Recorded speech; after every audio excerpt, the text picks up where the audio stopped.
So இந்த Figo car ஆக்சுவலா 2020 நான் பர்ச்சேஸ் பண்ணேன். ஓகே. நீங்க சொன்ன மாதிரி யூஸ்ட் மார்க்கெட்ல தான் நான் அந்த காரை பர்ச்சேஸ் பண்ணேன்.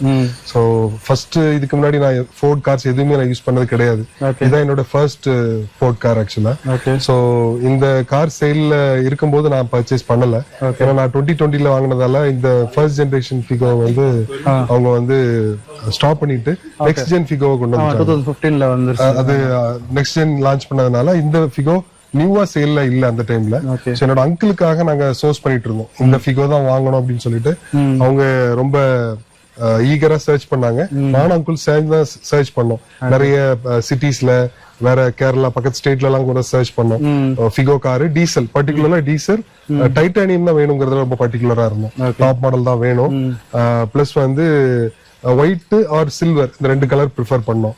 இந்த காம்பினேஷன்ல வேணும் அப்படிங்கிற மாதிரி நாங்க சர்ச் பண்ணோம். நிறைய கார் எங்க கிரைட்டீரியால வந்தது.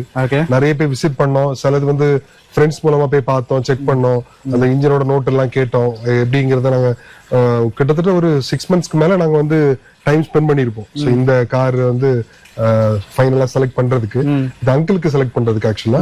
ஸோ அப்போ எல்லாம் செலக்ட் பண்ணி இந்த காரை டிசைட் பண்ணோம். ஏன்னா இந்த காருக்கு வந்து ப்ராப்பர் ஹிஸ்டரி இருந்தது, கம்பெனி சர்வீஸ் ஹிஸ்டரி இருந்தது, டில் டேட்டுக்கு இருந்தது. ஸோ அது போக கார் வந்து சின்ன சின்ன டென்ட்ஸ், சின்ன சின்ன ஸ்கிராச்சஸ் இருந்தது.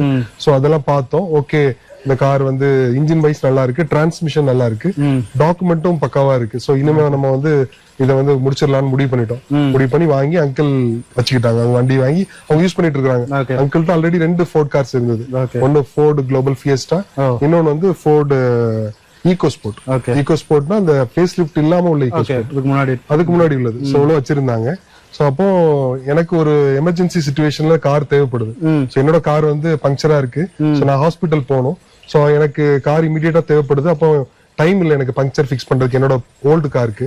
ஸோ அப்போ வந்து அர்ஜென்ட்டா நான் கேட்கறேன் அங்கிள்கிட்ட அந்த கார் வேணும் அப்படின்ட்டு. ஸோ காரை வாங்கிட்டு நான் வந்து ஹாஸ்பிட்டல் போறேன். ஹாஸ்பிட்டலுக்கு ஒரு ட்ரீட்மெண்ட் விஷயமா போயிட்டு அப்புறம் நான் ரைட் பண்ணும்போது இந்த காரை பத்தி எனக்கு பெருசா எனக்கு ஐடியா கிடையாது. ஏன்னா ஃபோர்ட் கார்ஸ் நான் பெருசா டிரைவ் பண்ணல. மேபி ஒரு ஷார்ட் ட்ரிப் வேணா எடுத்துட்டு போன தவிர லாங்கா நான் ஓட்டினதே கிடையாது. ஸோ இதை எடுத்துட்டு ஒரு 35+ கிலோமீட்டர்ஸ் போறேன். ஹாஸ்பிட்டல் போகும்போது நான் பெருசா நான் இதை ரொம்ப மைண்ட் பண்ணல. ஏன்னா என்னோட கான்சென்ட்ரேஷன் ஹாஸ்பிட்டல் இருந்ததுனால நான் அதை பெருசா ஒண்ணுமே மைண்ட் பண்ணல. அங்க போயிட்டு ரிட்டர்ன் வரும்போதுதான் நான் நோட்டீஸ் பண்றேன். ஸோ நம்ம ப்ரீவியஸா ஓன் பண்ண நம்ம அப்பா ஓன் பண்ண கார்ஸ்க்கும் இதுக்கு என்ன ஒரு வேரியேஷன்ஸ் இருக்கு, என்னென்ன சேஞ்ச் இருக்கு அப்படிங்கறத நான் ஸ்லோவா நான் நோட்டீஸ் பண்றேன்.